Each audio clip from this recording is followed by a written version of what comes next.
Breaking tonight, new developments in the congressional investigation into the attack in Benghazi, Libya, that left 4 Americans dead. And the Obama administration facing tough questions on why they did not send help during the 13-hour siege by terrorists. Former CIA Director David Petraeus will testify to the Benghazi Select Committee tomorrow. And former Defense Secretary Leon Panetta appears later this week as Hillary Clinton faces tough new questions about what she said and how she represented the facts to the family members of the fallen.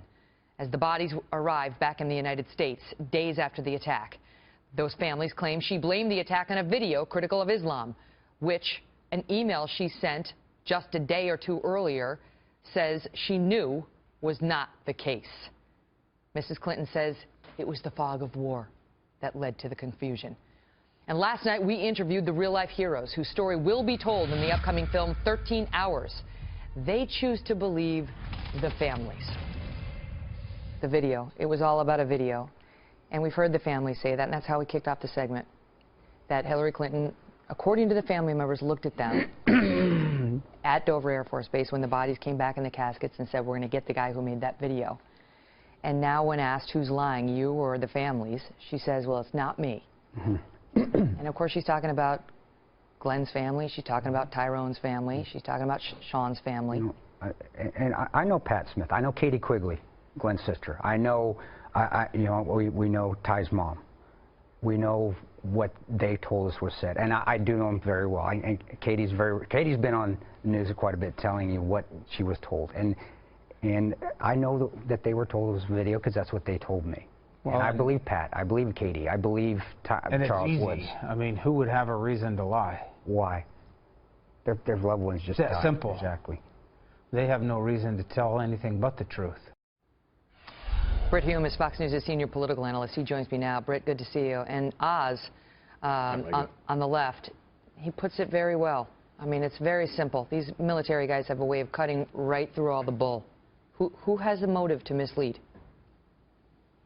Well, clearly, it's been a question almost from day one, Megan, about whether there was a cover-up of what happened at Benghazi, and whether the whole idea was designed to make the whole incident look like it grew out of that video to avoid any implication that the Obama administration's foreign policy was failing and leading to what happened in Benghazi, among other things. So that's been a question from the start, and certainly the administration had political reason not to tell the truth about it. And for all that is said about what was said to those families when they came to receive the bodies of their slain sons, and the back and forth about that, there's this additional question, Megan, which is, in my opinion, never been satisfactorily answered, and that is this.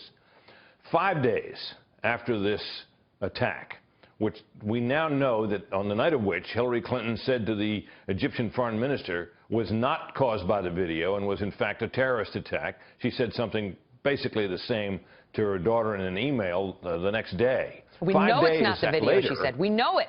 Right. We know it's not the video. So 5 days later, her subordinate, Susan Rice, the UN ambassador, goes on 5 Sunday talk shows and blames the whole thing on the video. And so we know that the administration, and we know that Secretary Clinton knew better at the time. We also know that the two of them, Ambassador Rice and Secretary Clinton, spoke before that appearance.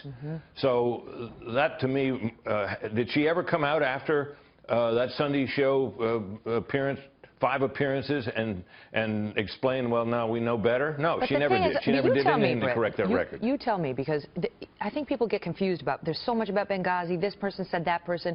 This one's very simple. You've got, the family of Ambassador Chris Stevens has not spoken. So you've got 3 of the remaining 4 dead, their families, saying, she told us over our loved ones' dead bodies that this was all about a video. And now she is on record saying, I didn't do it. And suggesting that the family members are lying, Brit. The American people are going to get that. Well, look, we can't prove it either way because there's no audio, no video, no recording. But certainly the story the family members tell is remarkably similar to what others in the administration, including days later, Susan Rice were saying about the cause of all this. So it all fits in a certain way, and it seems to me it gives those family members' story great plausibility. That's, I think, beyond question. We may never know. And it's also this, Megan, that the damage to Secretary Clinton from Benghazi, which everyone recognizes was at a minimum a security failure and perhaps a result of a policy failure as well, that may already be baked into what people think about Secretary Clinton, that there was a failure there and that she was not honest about it. And that feeds, of course, this whole question about her trustworthiness, which has been a liability for her for some time.